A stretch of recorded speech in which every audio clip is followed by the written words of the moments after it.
Praise the Lord friends पुणी थे मुझे स्वागत करुच्ची मोर यूट्यूब चैनल को।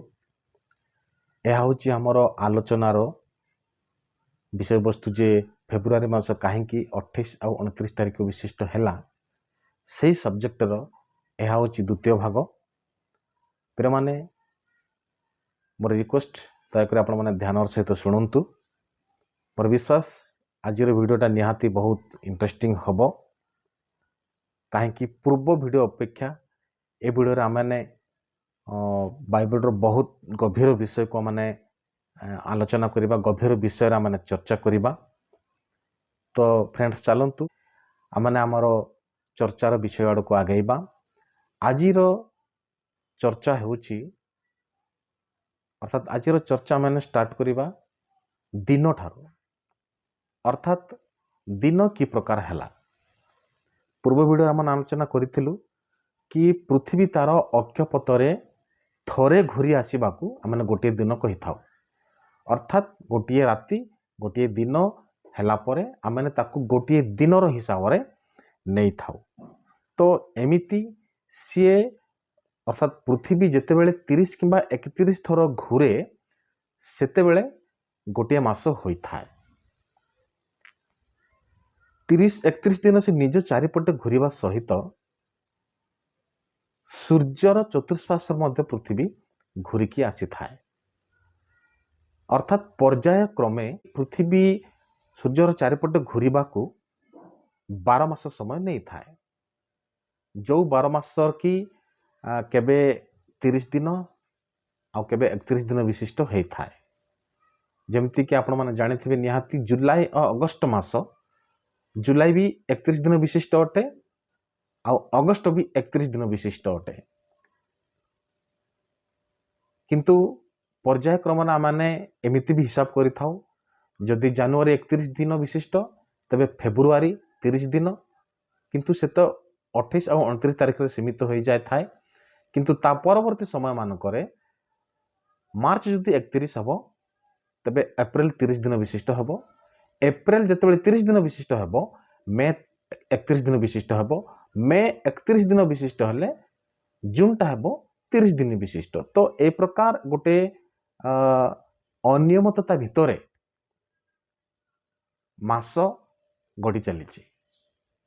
आउ एई परिस्थिति रे पृथ्वी आउ चंद्र भितरे सेमानकर अवस्थिति केतेबेले केतेबेले ए प्रकार होता है गोटे मास भितरे कि चंद्र धीरे धीरे धीरे धीरे धीरे धीरे पतला हो जाए थाए, आउ आकाश रे ताहा दा भली पतला देखा जाए थाए,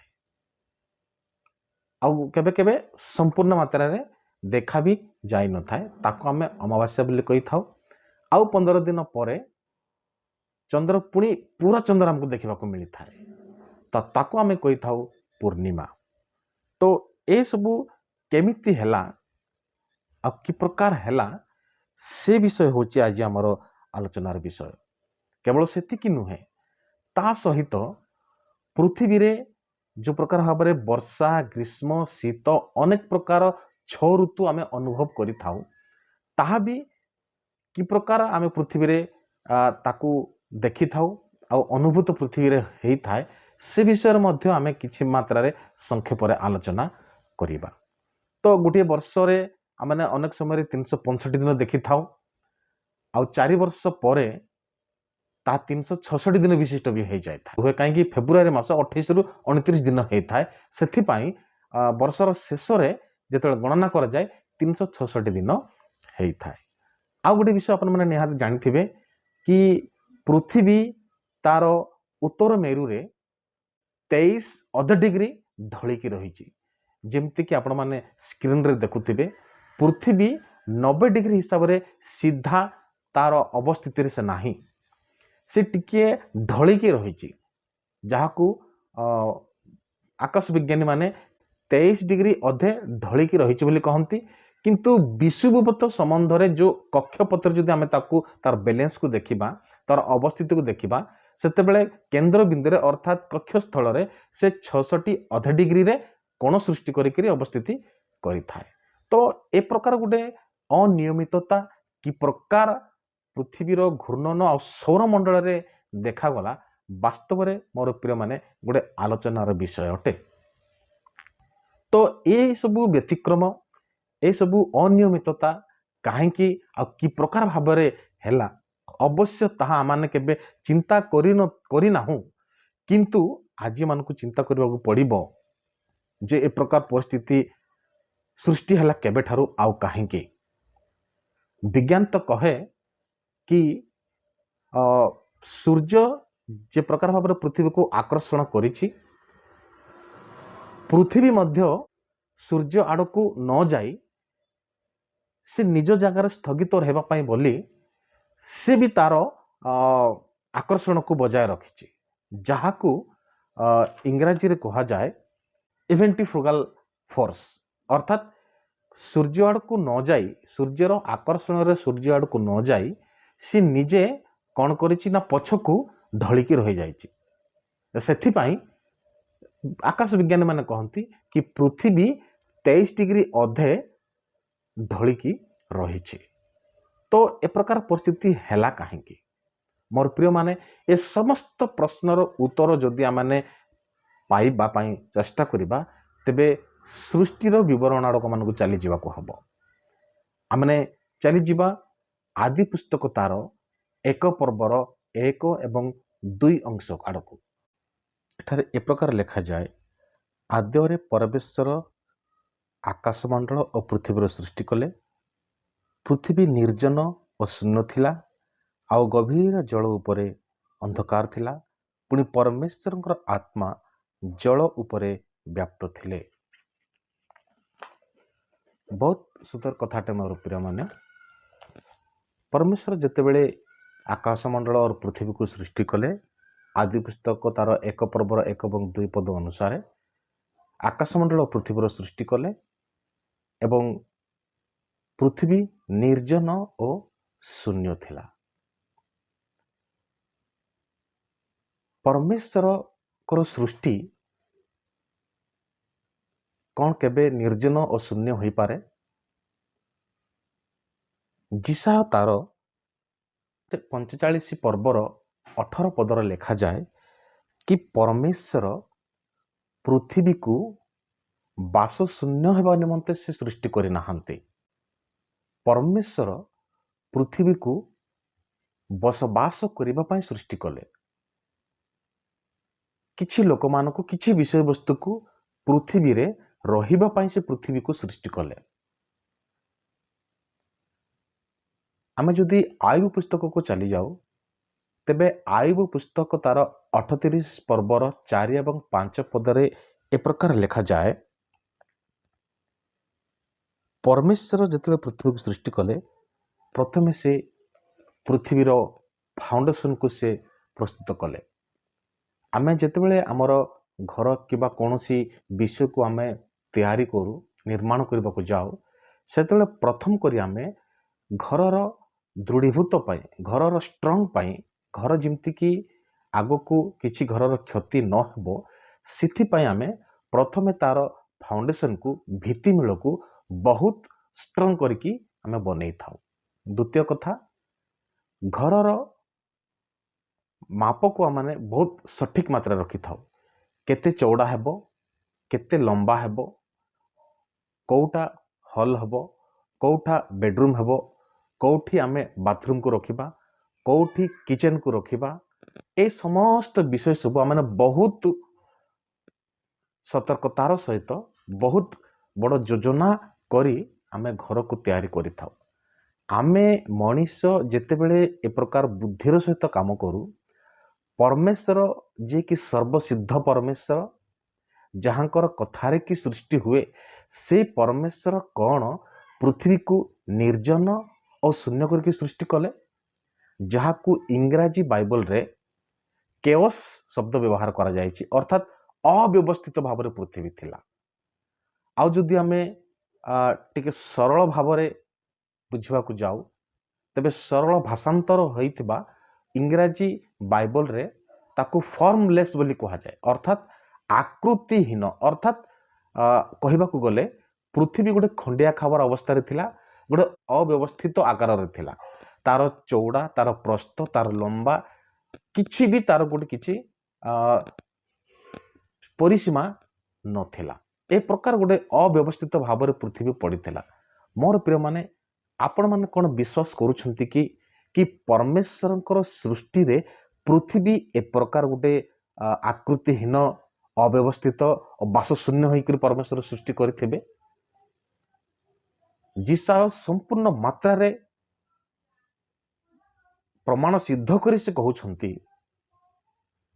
कारण भविष्य वक्ता थिले हमर जिसाय जेतेबेले भविष्य वक्ता मानकर काम आम भल भाव जानू जे सेमानंकु परमेश्वर 1000 वर्ष आगु कौन घटिबो से विषय सब देखांती।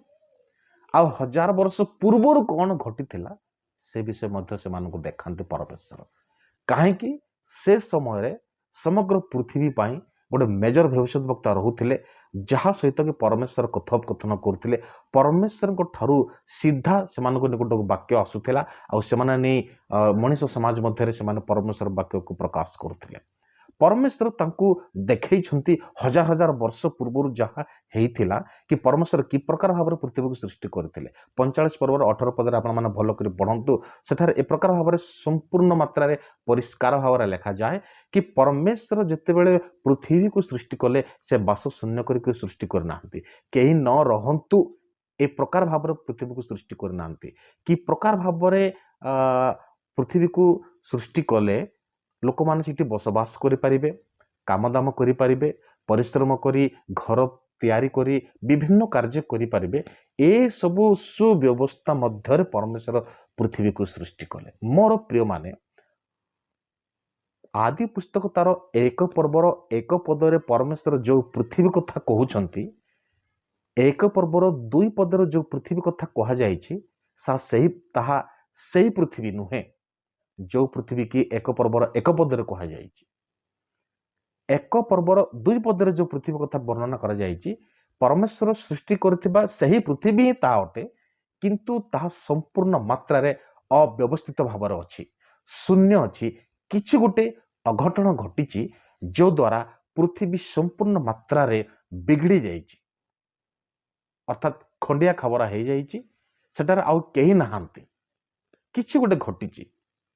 अर्थात मुटार कहबाकू चाहूँगी 1 पर्वर 1 पदर आउ 1 पर्वर 2 पदर पृथ्वी गोटे भिन्न पृथ्वी। 1 पर्वर 1 पदर जो पृथ्वी वर्णना करा जायछि ताहा आयुब को परमेश्वर कहिसंती सेही पृथ्वी को परमेश्वर सृष्टि कला बेले से शून्य मंडल रे भित्तिमूल को स्थापन कले, फाउंडेशन को रखिले, परिमापक रज्जु ता उपरे टाणिले। अर्थात राजमिस्त्री जे प्रकार भाव घर तैयारी करिबा बेले तार चौड़ा और लंबा सबु विषय को नहीं से मेजर टेप रे मापी थाए, सीधा दौड़ी को टाणी थाए। ठीक परमेश्वर से ही ज्ञान ही सेठारे उपयोग करी पृथ्वी को स्थापन करछंती, पृथ्वी को निरूपण करछंती। मोर प्रिय माने हुए तो ए विषयटा आपण माने प्रथम करी सुनुतिबे, सेथि पई आपण मान को टिके द्वंद्व लगी पारे। किंतु परमेश्वर जने सिद्ध व्यक्ति आ परमेश्वर वाक्य सिद्ध, परमेश्वर वाक्य केबे भी टळे नाही। परमेश्वर निजे कहंती आकाश पृथ्वी टळी जाई पारे किंतु मोर मुखर निर्गत वाक्य केबे भी टळिबो नाही। से प्रकार जने सिद्ध परमेश्वर कौन गोटे आकृतिहीन निर्जन एक पृथ्वी को केबे तैयारी कर पारंती ना? मोर विश्वास होय नाही। अप्रमाण स्वरूप आयुब भी से कथा कहती, जिसा भी से कथा कहती जे परमेश्वर पृथ्वी को बास शून्य करी खंडिया खाबरा करी अधा गढ़ा ए प्रकार भाव परमेश्वर बनै नाहंती, अव्यवस्थित भाव परमेश्वर बनै नाहंती। परमेश्वर ताकू सिद्ध भाव आउ परफेक्ट करी परमेश्वर ताकू बनैछंती। किंतु किछि गुटे अघटन घटिछि जो द्वारा पृथ्वी कौन हो जाइछि ना फॉर्मलेस हो जाइछि, अर्थात आकृतिहीन हो जाइछि और निर्जन हो जाइछि। आ जोटा पय परमेश्वर तार सुव्यवस्था पय तार संपूर्ण विलय जेपरि न हेबो सेतबे परमेश्वर जल रे ताकू आवृत करी आउ आत्मा द्वारा ताकू सुरक्षित करी रखिछंती। काहेकि लिखा जाय गभीर जल उपरे परमेश्वर आत्मा व्याप्त थिला। मोर प्रिय माने विषय वस्तु केते गभीर देखते। वर्तमान आबे ଆଲୋଚନା କରିବା ପରମେଶ୍ୱରଙ୍କର ଦିନ ମାସ ଆଉ ବର୍ଷର ଗଣତି ପ୍ରକ୍ରିୟାକୁ। ମୋ ସହିତ ଯଦି ଆପଣମାନେ ପ୍ରକାଶିତ ବାକ୍ୟ ତାର 11 ପର୍ବର 2 ଏବଂ 3 ପଦକୁ ପଢ଼ିବେ, ସେଠାରେ ଏ ପ୍ରକାର ଲେଖାଯାଏ ଯେ ପରମେଶ୍ୱର ଜେରୁସାଲାମ ମନ୍ଦିରର ପ୍ରାଙ୍ଗଣକୁ ବାହାର ଅଂଶକୁ ବିଜାତୀୟମାନଙ୍କୁ ଦେଇଛନ୍ତି ଏବଂ ସେଠାରେ ସେ କହନ୍ତି କି ସେମାନେ ଅର୍ଥାତ୍ ବିଜାତୀୟମାନେ 42 ମାସ ପର୍ଯ୍ୟନ୍ତ ସେ ପ୍ରାଙ୍ଗଣକୁ ଆପଣା ପାଦରେ ପଦଦଳିତ କରିବେ। 3 ଅଂଶରେ ଲେଖାଯାଏ କି ସେହି ସମୟରେ ପରମେଶ୍ୱରଙ୍କର 2 ଜଣ ସାକ୍ଷୀ ପୃଥିବୀକୁ ଆସିବେ ଓ ସେମାନେ 1260 ଦିନ ପର୍ଯ୍ୟନ୍ତ ଭବିଷ୍ୟତବାଣୀ ପ୍ରଚାର କରିବେ। 12 ଅଧ୍ୟାୟର 6 ଅଂଶକୁ ଯଦି ଆମେ ଦେଖିବା, ପ୍ରକାଶିତ ତାର 12 ପର୍ବର 6 ଅଂଶକୁ ଯଦି ଆମେ ଅଧ୍ୟୟନ କରିବା, ଜାଣିଛୁ କି ସୂର୍ଯ୍ୟ ପରିହିତା ଜଣେ ଗର୍ଭ ବେଦନାରେ ବ୍ୟଥିତ ହେଉଥିବା ଏକ ସ୍ତ୍ରୀର ବିଷୟକୁ, ଆଉ ସେ ଯେତେବେଳେ ପୁତ୍ର ସନ୍ତାନଟିଏ ଜନ୍ମ ଦେଲା, ସେତେବେଳେ ଦିଆବଳ ଶୈତାନ ପୁରାତନ ଯେଉଁ ନାଗ ସେ କ'ଣ କରିଛି ନା ପୁତ୍ର ସନ୍ତାନକୁ ଏବଂ ସ୍ତ୍ରୀକୁ, ସୂର୍ଯ୍ୟ ପରିହିତା ସ୍ତ୍ରୀକୁ ଗ୍ରାସ କରିବା ପାଇଁ ଯେତେବେଳେ ଉଦ୍ୟତ ହେଲା, ସେତେବେଳେ ସୂର୍ଯ୍ୟ ପରିହିତା ସ୍ତ୍ରୀକୁ ପ୍ରାନ୍ତରକୁ ଉଠାଇ ନିଆଗଲା। ପ୍ରାନ୍ତରକୁ ଉଠାଇ ନେଲା ପରେ ସେଠାରେ ତାକୁ 1260 ଦିନ ପର୍ଯ୍ୟନ୍ତ ତାକୁ ସେଠାରେ ଲାଳନ ଏବଂ ପାଳନ କରାଗଲା। ମୋର ପ୍ରିୟମାନେ, ଆମେ କିଛି ସମୟ ପୂର୍ବରୁ ଚିନ୍ତା କରୁଥିଲୁ କି ପରମେଶ୍ୱରଙ୍କର ସୃଷ୍ଟିରେ ପରମେଶ୍ୱର ସମସ୍ତ ସୃଷ୍ଟିକୁ ସିଦ୍ଧ ଭାବରେ ଏବଂ ପରିପକ୍ୱ ଭାବରେ ସେ ସୃଷ୍ଟି କଲେ। ପରମେଶ୍ୱରଙ୍କର ଆଦେଶରେ ସେମାନେ ନିଜର ସମଗ୍ର ଘୂର୍ଣ୍ଣନ ପ୍ରକ୍ରିୟାକୁ ଯଥା ରୀତିରେ ସେମାନେ ସମ୍ପାଦନ କରୁଥିଲେ, ଆଉ ତାହା ଏକ ସିଦ୍ଧ ସୃଷ୍ଟି ଥିଲା, ଏକ ସୁନ୍ଦର ସୃଷ୍ଟି ଥିଲା। ସେଠାରେ କୌଣସି ପ୍ରକାର ବ୍ୟତିକ୍ରମ ନଥିଲା, ଆଉ ପରମେଶ୍ୱରଙ୍କର ଆଜ୍ଞାନୁସାରେ ସବୁବେଳେ ମାତ୍ର 24 ଘଣ୍ଟାରେ ପୃଥିବୀ ନିଜର ଦୂରତାକୁ ଅତିକ୍ରମ କରୁଥିଲା ଏବଂ ପ୍ରତିଟି ମାସ 30 ଦିନ ବିଶିଷ୍ଟ ଥିଲା, ଆଉ ପ୍ରତିଟି ମାସ 30 ଦିନରେ ସମାପ୍ତ ହେଉଥିଲା। ଆଉ ଏ ପ୍ରକାର 12ଟି ମାସ 30 ଦିନରେ 12 ତିରିକି 300 ଯେଉଁ 60 ଦିନ ହେଉଛି, 12 × 30 କଲେ 360 ଦିନରେ ସୂର୍ଯ୍ୟକୁ ପରିକ୍ରମଣ କରୁଥିଲା। ଅର୍ଥାତ୍ ଗୋଟିଏ ବର୍ଷର ଦିନ ସଂଖ୍ୟା ଥିଲା 360, ତାର କେବେ ବି ବ୍ୟତିକ୍ରମ ହେଉନଥିଲା। ଗୋଟିଏ ସେକେଣ୍ଡ କିମ୍ବା ଗୋଟିଏ ମିନିଟ୍ ବି ଆଗ ପଛ କେବେ ବି ଏ ପ୍ରକାର କୌଣସି ବ୍ୟତିକ୍ରମ ପୃଥିବୀ, ସୂର୍ଯ୍ୟ, ଚନ୍ଦ୍ର, ଗ୍ରହ, ନକ୍ଷତ୍ରମାନଙ୍କ ମଧ୍ୟରେ ଦେଖାଯାଉନଥିଲା। ପରମେଶ୍ୱରଙ୍କର ଆଜ୍ଞା ପ୍ରମାଣେ ସେମାନେ ଠିକ୍ ନିଜର ପରିକ୍ରମଣକୁ ଠିକ୍ ସମୟରେ ସମ୍ପାଦନ କରୁଥିଲେ। ପରମେଶ୍ୱରଙ୍କର ସମୟ ଗଣନାରେ, ପରମେଶ୍ୱରଙ୍କର ହିସାବରେ କୌଣସି ପ୍ରକାର ଅପରିପକ୍ୱତା ନଥାଏ। ନିଜର ସଂଖ୍ୟା ଗଣନାରେ ପରମେଶ୍ୱର ସମ୍ପୂର୍ଣ୍ଣ ମାତ୍ରାରେ ସିଦ୍ଧ ଅଟନ୍ତି। ତ ମୋର ପ୍ରିୟମାନେ, 42 ମାସ ଆଉ ଗୋଟିଏ ମାସ ଯେଉଁ 30 ଦିନ, ଆମେ ଯଦି 42 ମାସକୁ ହିସାବକୁ ଆଣୁ, ଗୋଟିଏ ମାସ 30 ଦିନ ହିସାବରେ 42 ମାସର ଦିନ ସଂଖ୍ୟା କେତେ ହେବ? ଆମେ କ'ଣ କରିବା ନା 42କୁ 30ରେ ଗୁଣନ କରିବା। 42କୁ ଯଦି ଆମେ 30ରେ ଗୁଣନ କରୁ, ତେବେ 42 ମାସର ଦିନ ସଂଖ୍ୟା ନିହାତି ଆମକୁ ଉତ୍ତର ହିସାବରେ ମିଳିଯିବ। ଅର୍ଥାତ୍ 1260 ଦିନ ବିଲକୁଲ ଠିକ୍ ହିସାବରେ ଆମକୁ ଉତ୍ତର ମିଳିଯାଏ। ଅର୍ଥାତ୍ ଯେଉଁ 42 ମାସ ବିଜାତୀୟମାନେ ପଦଦଳିତ କରିବେ ଜେରୁସାଲାମକୁ, ସେଇଟା ହେଉଛି 1260 ଦିନ। ଯେଉଁ 1260 ଦିନ କି ପରମେଶ୍ୱରଙ୍କର 2 ସାକ୍ଷୀ ଆସି ପୃଥିବୀରେ ଭବିଷ୍ୟତ ବାକ୍ୟ ଘୋଷଣା କରିବେ। ଦ୍ୱିତୀୟ କଥା, ବର୍ଷକୁ 12 ମାସ, 42 ମାସକୁ ଯଦି ଆମେ 12 ସଂଖ୍ୟାରେ ବିଭକ୍ତ କରୁ, ତେବେ ଠିକ୍ ଠିକ୍ ହିସାବରେ 3.5 ବର୍ଷ ହେବ, ଅର୍ଥାତ୍ 3 ବର୍ଷ 6 ମାସ ହେବ, ଯାହାକି ଇସ୍ରାଏଲର ସମାପ୍ତିକୁ ଦର୍ଶାଏ। ଅର୍ଥାତ୍ ଯେଉଁ 70 ସପ୍ତାହ ଦିଆଯାଇଥିଲା, ଶେଷ ସପ୍ତାହର ଅଧା ବର୍ଷ ଅର୍ଥାତ୍ 3.5 ବର୍ଷ ସହିତ ତାର ସମ୍ପର୍କ ରହିଛି। এই ବିଷୟ ବର୍ତ୍ତମାନ ଆମର ଆଲୋଚନାର ବିଷୟ ନୁହେଁ, ଆଗାମୀ ସମୟରେ ପ୍ରଭୁଙ୍କ ଇଚ୍ଛା ଆମେ ଆଲୋଚନା କରିବା।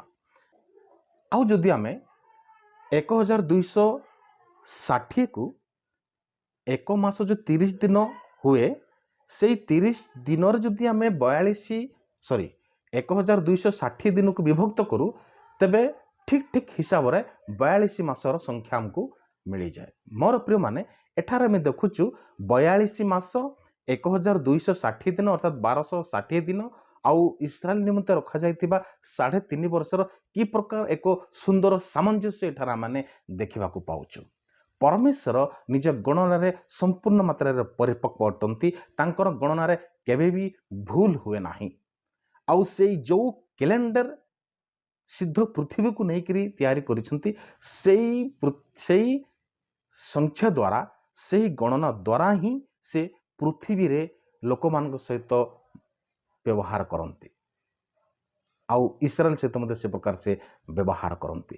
ମୋର କହିବାର ମାନେ ପ୍ରିୟମାନେ, କି ଆମେ ବାଇବେଲରୁ ଅନେକ ପ୍ରମାଣ ଏଠାରେ ଆମେ ପାଇଲୁ ଯେ ପରମେଶ୍ୱରଙ୍କର ହିସାବରେ ଗୋଟିଏ ମାସ 30 ଦିନ ବିଶିଷ୍ଟ ଥିଲା, ଗୋଟିଏ ଦିନ ସମ୍ପୂର୍ଣ୍ଣ ମାତ୍ରାରେ 24 ଘଣ୍ଟା ବିଶିଷ୍ଟ ଥିଲା, 24 ଘଣ୍ଟା 6 ମିନିଟ୍ କି ଅବା 23 ଘଣ୍ଟା 65 ମିନିଟ୍ କି 23 ଘଣ୍ଟା 30 ମିନିଟ୍, ଏସବୁ କିଛି ବ୍ୟତିକ୍ରମ ନଥିଲା। ଆଉ 12 ମାସ, ଗୋଟିଏ ବର୍ଷର ହିସାବରେ 12 ମାସରେ ମାତ୍ର 360 ଦିନ ଥିଲା। ବର୍ତ୍ତମାନର ଗଣତି ଅନୁସାରେ ତାହା 366 ଦିନ କି 365 ଦିନ ନଥିଲା, କି 365 ଦିନ 6 ଘଣ୍ଟା ବି ନଥିଲା। ଏ ପ୍ରକାର କୌଣସି ବ୍ୟତିକ୍ରମ ପୃଥିବୀର ଘୂର୍ଣ୍ଣନକୁ ନେଇକି ଯେଉଁ ବର୍ଷ ପଞ୍ଜିକା ପ୍ରସ୍ତୁତ କରାଯାଏ, ସେଥିରେ କୌଣସି ପ୍ରକାର ବ୍ୟତିକ୍ରମ ନଥିଲା। ବର୍ତ୍ତମାନ ଯେଉଁ ବ୍ୟତିକ୍ରମ ଆମେ ଦେଖିବାକୁ ପାଉଛୁ, ତାହା ପରମେଶ୍ୱରଙ୍କର ହିସାବରେ ତାହା ସେ ପ୍ରକାର ନଥିଲା। ଆମର ସବଜେକ୍ଟ ଅଛି କି ଫେବୃଆରୀ କାହିଁକି 28 ଆଉ 29 ତାରିଖ ବିଶିଷ୍ଟ ହେଲା। ତ ମୋର ପ୍ରିୟମାନେ, ଆଜିର ଚର୍ଚ୍ଚାରୁ ନିହାତି ଆପଣମାନ ନିଃସନ୍ଦେହରେ ଜାଣିପାରିଥିବେ କି ଫେବୃଆରୀ ମାସ ବି ଦିନେ 30 ତାରିଖ ବିଶିଷ୍ଟ ହିଁ ଥିଲା। ତ ଆଗାମୀ ଭିଡ଼ିଓରେ ଫେବୃଆରୀ 30 ତାରିଖ ବିଶିଷ୍ଟ ଥିଲା, 28 କିମ୍ବା 29 ଦିନକୁ ସେ କାହିଁକି ସୀମିତ କରାଗଲା, ପ୍ରଭୁଙ୍କର ଇଚ୍ଛା ହେଲେ ମୋର ପ୍ରିୟମାନେ ଆମେ ଆଗାମୀ ଭିଡ଼ିଓରେ ଆର ସୁସ୍ପଷ୍ଟ ଆଲୋଚନା କରିବା। ତ ଭିଡ଼ିଓଟା କେମିତି ଲାଗିଲା ନିହାତି ଆପଣମାନେ କମେଣ୍ଟ ବକ୍ସରେ କମେଣ୍ଟ କରି କହିବେ, ନିଜର ବନ୍ଧୁମାନଙ୍କୁ ମଧ୍ୟ ସେୟାର କରିବେ। ପ୍ରଭୁ ଆମ ସମସ୍ତଙ୍କୁ ଆଶୀର୍ବାଦ କରନ୍ତୁ। ଧନ୍ୟବାଦ।